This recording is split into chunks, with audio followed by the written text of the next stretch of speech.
wabarakatuh. Marilah sejenak kita bersama-sama memanjatkan rasa syukur kita kepada Allah Subhanahu wa Ta'ala, karena telah memberikan kita banyak kenikmatan yang tiada tara nilainya. Tidak lupa juga sholawat dan salam senantiasa kita curahkan pada junjungan Nabi besar kita, Nabi Muhammad Sallallahu Alaihi Wasallam. Semoga kita semua diakui sebagai umatnya sehingga bisa mendapatkan syafaatnya di yaumul kiamah. Teman-teman yang dimuliakan Allah Subhanahu wa Ta'ala, pada kesempatan kali ini saya ingin menyampaikan sedikit nasihat agama tentang pentingnya menjaga sholat. Di dalam Al-Quran surat Al-Isra ayat 78, Allah Subhanahu wa Ta'ala berfirman, yang artinya, dirikanlah sholat dari sesudah matahari tergelincir sampai gelapnya malam, dan dirikanlah pula sholat subuh, sesungguhnya sholat subuh itu disaksikan oleh malaikat. Bahkan Rasulullah Shallallahu Alaihi Wasallam sendiri pernah bersabda bahwa sholat adalah tiang agama. Sholat diibaratkan sebagai tiang dalam sebuah bangunan. Jika kita sebagai umat Islam tidak melaksanakan sholat, diibaratkan tiang akan menjadi rapuh dan roboh. Sehingga tidak ada lagi penyangga dalam agama Islam. Setiap sholat yang dijalankan mengandung berbagai keutamaan yang nantinya akan didapatkan oleh mereka yang mengerjakannya. Salah satu contohnya adalah keutamaan dari mengerjakan sholat subuh, yaitu akan mendapatkan persaksian dari malaikat. Teman-teman sekalian, mendirikan sholat 5 waktu merupakan hal yang sangat penting. Hal ini akan menjadi pertanggungjawaban pertama yang akan diminta oleh Allah Subhanahu wa Ta'ala di akhirat kelak. Orang-orang yang sengaja meninggalkan sholat, maka sesungguhnya dia akan celaka. Menjalankan sholat adalah kewajiban semua orang yang beragama Islam. Namun, dalam menjalankan ibadah tersebut harus dengan penuh kesyukuran dan keikhlasan, sehingga dapat terhindar dari orang-orang yang tergolong lalai dalam menjaga sholatnya. Amin amin ya rabbal alamin. Sholat merupakan salah satu sarana yang paling utama dalam hubungan antara manusia dengan Allah Subhanahu wa Ta'ala. Sholat juga merupakan sarana komunikasi bagi jiwa manusia dengan Allah Subhanahu wa Ta'ala. Sholat juga mempunyai kedudukan yang sangat penting dan mendasar dalam agama Islam, yang tidak bisa disejajarkan dengan ibadah-ibadah yang lain.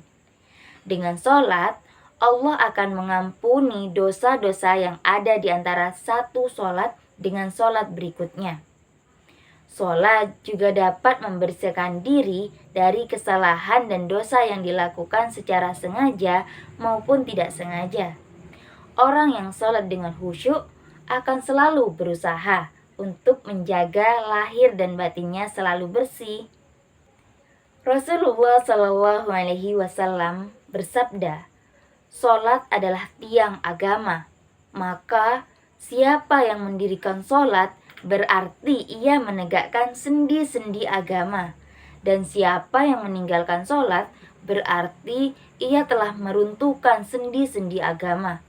Maka tegakkan tiang-tiang agama itu agar kita tidak termasuk sebagai orang-orang yang meruntuhkan agama.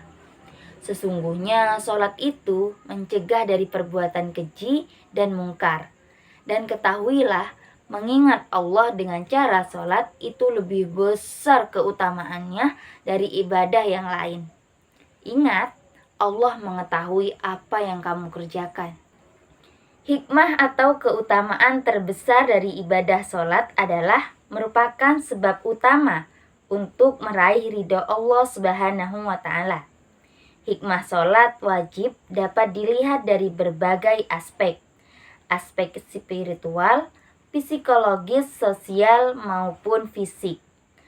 Berikut saya akan menyebutkan Beberapa hikmah sholat wajib yang dapat kita ketahui.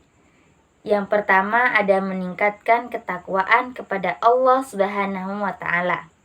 Ketakwaan adalah sikap hati yang selalu taat dan patuh kepada perintah Allah dan mematuhi larangannya. Dengan melaksanakan sholat wajib secara rutin dan khusyuk, kita akan menyadari kebesaran dan kekuasaan Allah Subhanahu wa Ta'ala serta kehinaan dan kelemahan diri kita sebagai makhluknya. Hal ini akan membuat kita lebih takut kepada Allah Subhanahu wa Ta'ala daripada selainnya, dan lebih mengharapkan rahmat dan ridhonya daripada pujian dan sanjungan manusia.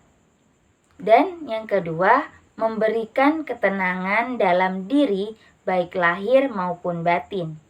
Sholat wajib adalah sarana untuk berkomunikasi dengan Allah Subhanahu wa Ta'ala, Sang Pencipta dan Pengatur segala sesuatu. Dengan sholat wajib, kita dapat mengadukan segala persoalan dan kesulitan yang kita hadapi kepada Allah Subhanahu wa Ta'ala, serta memohon pertolongan dan petunjuknya. Dengan demikian, kita akan merasa lebih tenang dan yakin bahwa Allah Subhanahu wa Ta'ala tidak akan meninggalkan kita sendirian dalam menghadapi ujian hidup. Allah Subhanahu wa Ta'ala berfirman dalam surat Ar-Ra'd ayat 28 yang artinya, "Ingatlah, hanya dengan mengingat Allah hati menjadi tentram." Mendapatkan kecintaan kepada Allah Subhanahu wa Ta'ala, sholat wajib adalah salah satu bentuk ibadah mahabbah atau ibadah cinta kepada Allah Subhanahu wa Ta'ala. Dengan sholat wajib, kita menunjukkan rasa syukur dan penghormatan kepada Allah Subhanahu wa Ta'ala atas segala nikmat yang telah diberikannya kepada kita. Dengan sholat wajib, kita juga mengekspresikan rasa cinta dan rindu kepada Allah Subhanahu wa Ta'ala sebagai Tuhan yang Maha Pengasih dan Maha Penyayang. Rasulullah Shallallahu Alaihi Wasallam bersabda yang artinya, barang siapa yang mencintai untuk bertemu dengan Allah, maka Allah pun mencintainya, dan barang siapa yang membenci untuk bertemu dengan Allah Subhanahu wa Ta'ala, maka Allah pun membencinya. Hadis riwayat Muslim. Yang ketiga, mencegah perbuatan keji dan mungkar. Sholat wajib adalah salah satu cara untuk menjaga diri dari godaan syaitan dan hawa nafsu yang mengajak kepada perbuatan keji dan mungkar. Perbuatan keji dan mungkar adalah perbuatan yang bertentangan dengan syariat Allah Subhanahu wa Ta'ala. Seperti contohnya berzina, mencuri, membunuh, berbohong, dan lain sebagainya. Dengan sholat wajib, kita akan selalu ingat bahwa Allah Subhanahu wa Ta'ala selalu melihat dan mendengar apa yang kita lakukan. Hal ini akan membuat kita malu dan takut untuk melakukan dosa dan maksiat. Selain itu, dalam salah satu hadis disebutkan, sholat akan menjadi juru selamat kelak di hari kiamat. Diriwayatkan dari Abdullah bin Amr Rasulullah Shallallahu Alaihi Wasallam yang artinya, siapa yang menjaga sholat 5 waktu baginya cahaya, bukti dan keselamatan pada hari kiamat. Siapa yang tidak menjaganya, maka ia tidak mendapatkan cahaya, bukti dan juga tidak mendapat keselamatan pada hari kiamat. Ia akan bersama Qarun, Fir'aun, Haman, dan Ubay bin Khalaf. Hadis riwayat Ahmad.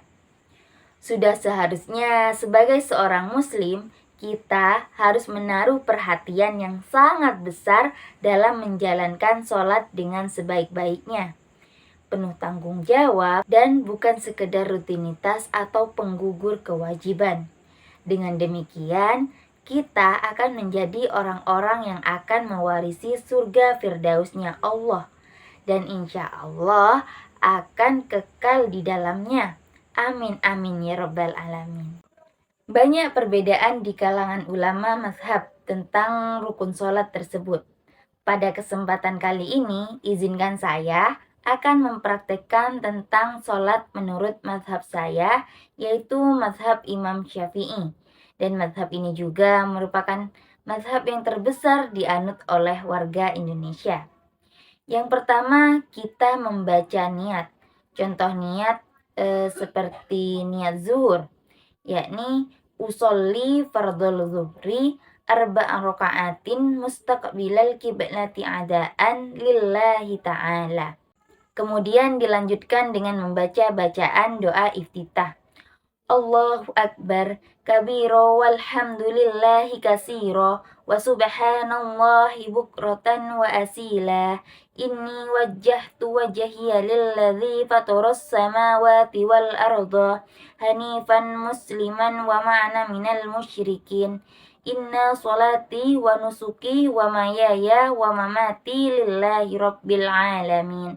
La syarika lahu wa bidzalika umirtu wa ana minal muslimin.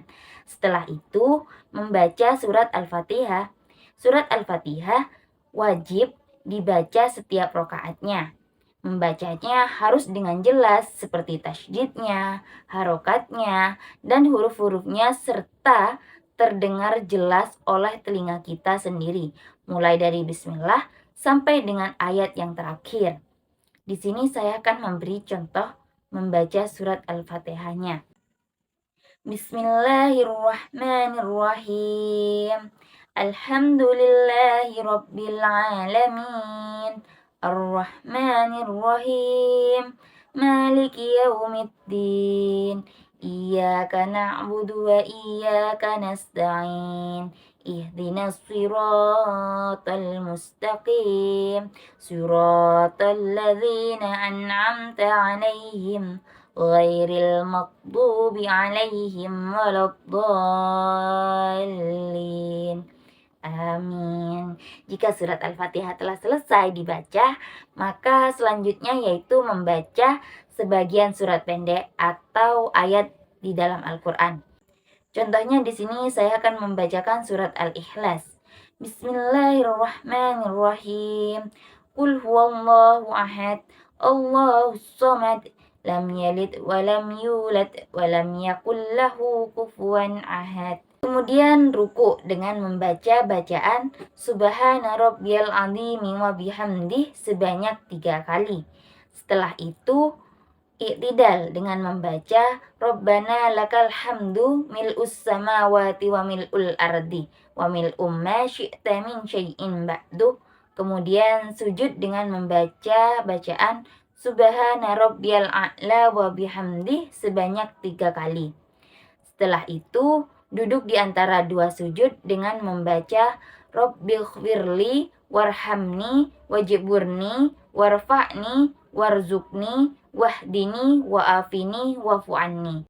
Sedangkan bacaan tasyahud akhir yakni Allahumma sholli ala Muhammad wa ala ali Muhammad kama shallaita ala Ibrahim wa barik ala Muhammad wa ala ali Muhammad kama barakta ala Ibrahim fil alamin innaka Hamidum Majid. Setelah melakukan tasyahud akhir, kita boleh mengucapkan salam. Assalamualaikum warahmatullahi wabarakatuh. Kemudian ke sebelah kiri, Assalamualaikum warahmatullahi wabarakatuh. Baik, pesan motivasi yang ingin saya sampaikan yakni ibadah sholat itu tak hanya membawa ketenangan di dunia, namun juga di akhirat. Jangan pernah melewatkan ibadah dan sholat karena ada jutaan manusia di alam kubur yang ingin dihidupkan kembali hanya untuk beribadah dan bisa sholat kembali. Sholat adalah obat dari segala kegelisahan. Sholat adalah obat bagi jiwa yang hampa, pikiran yang bimbang, dan hati yang terluka. Nilai seseorang itu akan dapat dilihat dari bagaimana ketaatannya kepada Allah Subhanahu wa Ta'ala. Orang yang kuat bukanlah dia yang tidak pernah menangis, tetapi orang yang terus istiqomah di tengah godaan dan terus beribadah kepada Allah Subhanahu wa Ta'ala. Teruslah beribadah sekalipun kamu merasa dirimu tak layak. Teruslah sholat sekalipun kamu seorang pendosa. Beribadahlah dengan ikhlas, karena dengan keterpaksaan semua akan menjadi tak nyaman. Sholatlah dengan khusyuk agar dapat keberkahan. Dengan beribadah, seseorang akan tahu cara terbaik untuk bersyukur. Dan dengan sholat, maka itu akan mencerminkan siapa dirimu. Demikianlah sedikit ilmu yang bisa saya sampaikan. Jika ada kesalahan mohon dikoreksi dan diperbaiki. Semoga bermanfaat bagi diri kami pribadi sebagai ladang amal saya juga dan umumnya untuk para penonton video saya. Akhir kata, jangan lupa dirikan sholat ya teman-teman, karena sholat adalah tiang agama. Semoga ibadah sholat kita diterima oleh Allah Subhanahu wa Ta'ala. Amin amin ya rabbal alamin. See you next time.